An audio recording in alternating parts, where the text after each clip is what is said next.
You...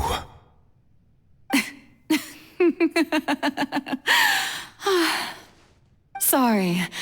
That shocked expression on your face is just too amusing. I couldn't help myself. You are not Farina.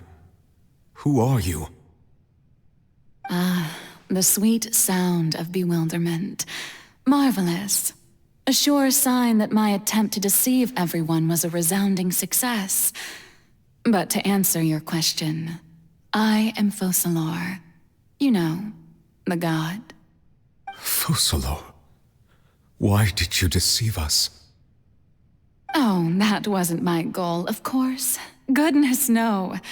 But I had to fool everyone else too, if I was to stand any chance of deceiving the heavenly principles.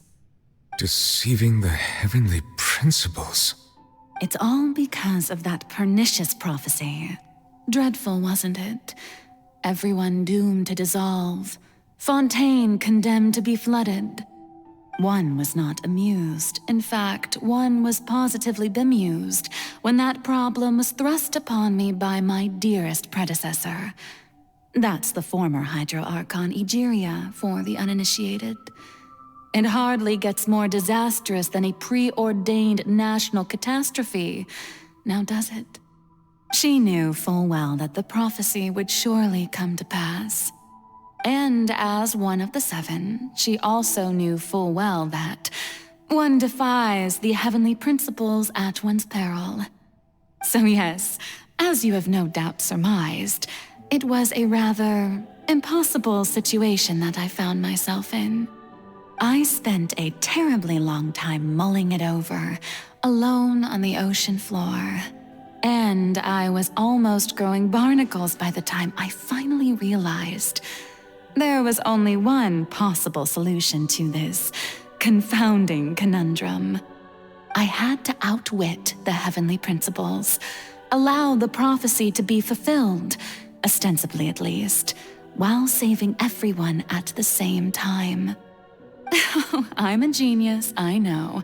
I can only assume that's why Egeria chose me as her successor. Although, looking back now, it was hardly the inheritance one dreams of. Between the task of saving the nation, the quotidian duties of the Hydro-Archon, and not to mention the original sin of creating a new race of humans, I dare say she left me quite a colossal mess to clean up. But one can only play the hand one is dealt. I did not choose this, any more than I chose to be one of her Oceanid familiars. So you were also once one of the Oceanids, transformed into a human by Egeria's hand? Yes, I was. I always dreamed of becoming human. And I still do, even now. In my eyes, to be human is to be part of the greatest opera ever known. After becoming a god, I separated my divinity from my body and spirit, leaving behind only a self that was as naive and bewildered as my past self on her first day as a human being. The me you see before you now is that divinity, and the human counterpart I left behind, I named Farina. She could feel joy, sorrow, and everything in between. She could be as vain and conceited, or as meek and vulnerable as she wished. Her strengths were of a kind only a human could possess, as were her shortcomings. But in my eyes, Farina's humanity was what made her perfect. She was perfectly human in every way, the person I always wanted to be. Anyway, so then I cursed her. All part of the plan, of course. The plan to deceive the heavenly principles. Do you still remember the final scene of the prophecy? The Hydro-Archon alone, weeping on her throne. In order that the prophecy might appear fulfilled, I invited Farina to be an actress, to play the part of the Hydro-Archon in the prophecy. Under the curse I placed on her, so long as I, Focalors' divinity, continued to exist, she could not die. But nor was she free to live her life in the pursuit of happiness. Instead, she was forced to take the stage in the opera house, to embrace the role of leading lady, to forever play the part of the god from the prophecy, all to create a deceitful appearance of that prophecy coming to pass. I suppose now you probably understand why your court is called the Opera Epiclese. But Farina is only human, isn't she? Even though she has had a long life, her mind is no stronger than that of any other ordinary human being. I cannot begin to fathom what she has had to endure. It must have been torture for her. It has indeed. And although she is, in a sense, me in human form, I most definitely owe her an apology for it.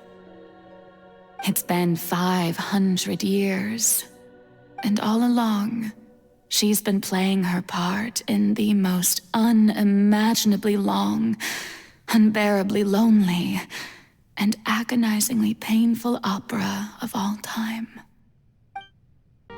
So even Farina doesn't know the truth? You've never once let her in on the full plan?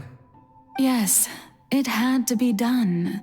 To deceive the heavenly principles, you must first deceive yourself. She did very well.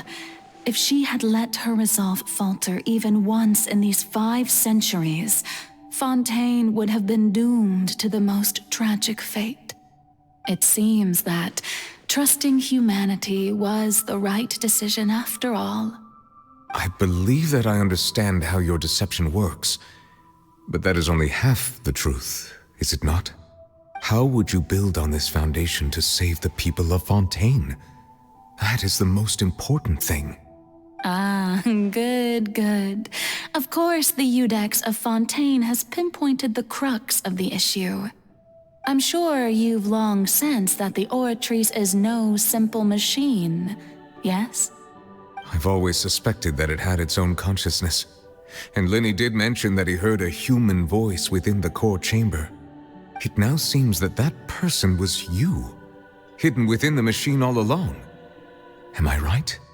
And then I became one with the Oratrice, taking Fontaine's gnosis with me. Yes, it would seem so, wouldn't it? Alas, your understanding of this device still lacks sufficient depth. In truth, it is no enactor of justice. It is, in fact, a device created to kill the god of justice. I beg your pardon? Oh, you have it. And to be more precise, not only will the Oratrice take down the god of justice, it will also take down the divine throne upon which she has been placed. I mean, did you think I would be the sort to enjoy peaceful repose while Farina suffered? My work over these last 500 years has been to constantly accumulate indemnitium within the Oratrice.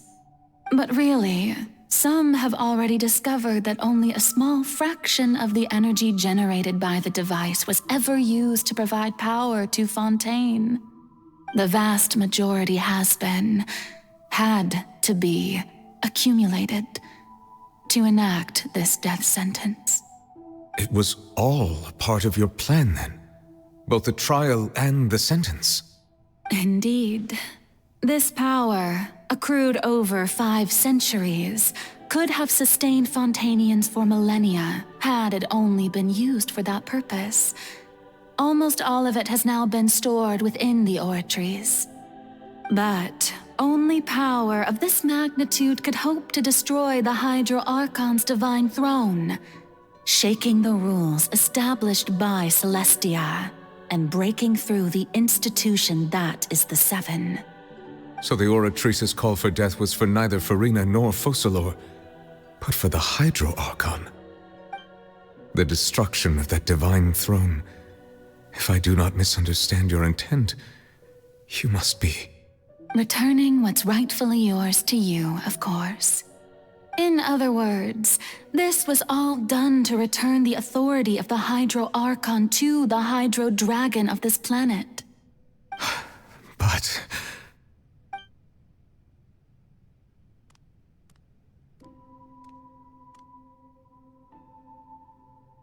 Oh, what? Getting sad again, are we? The authority of the ancient dragons shall soon be yours once more, O Hydro Dragon Sovereign. And this is the face you make. all you've done throughout the years is just so you can sacrifice yourself at the very end. I've never quite seen it that way, you know. Even now, I'm quite pleased at how well my deception worked.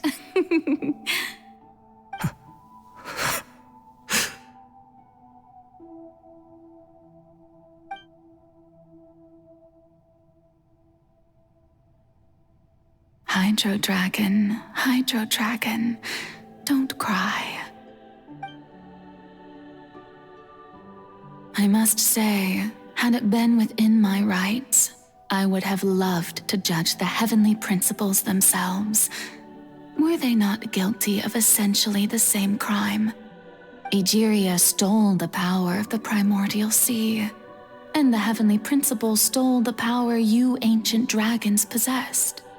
I, for my part, am the god of justice. And is it not just that your original powers should be returned to you?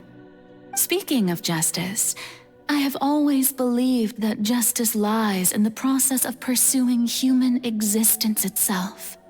So, if the theft of the primordial sea's might was Fontaine's original sin, then, leaving matters of procedural right and wrong aside, the descent of the Fontanians as humans and their right to exist in this world would be Fontaine's original justice. In other words, existence was Egeria's justice, and to me, justice is the continuation of that existence. Defying the prophecy and ensuring that Fontaine's people shall live on, that should be the justice enthroned over all others. At this point, we, whether it be myself or all other Fontanians, have shouldered the burden of this sin for far too long. Iudex Neuvillette, the highest judge in our land, when you regain your full power as an elemental sovereign, what verdict shall you pass upon us? So when I was invited to the court of Fontaine to serve as Iudex, I see now that that was your idea too. At last, I now understand the true purpose behind this position. In the beginning, I was uninterested in human existence. But these 5 centuries of living alongside them have gradually brought about mutual understanding between us. And I have even attempted to feel as they feel. You are a devious one, Focalors. Things being as they are, surely you know that I could never declare them to be guilty.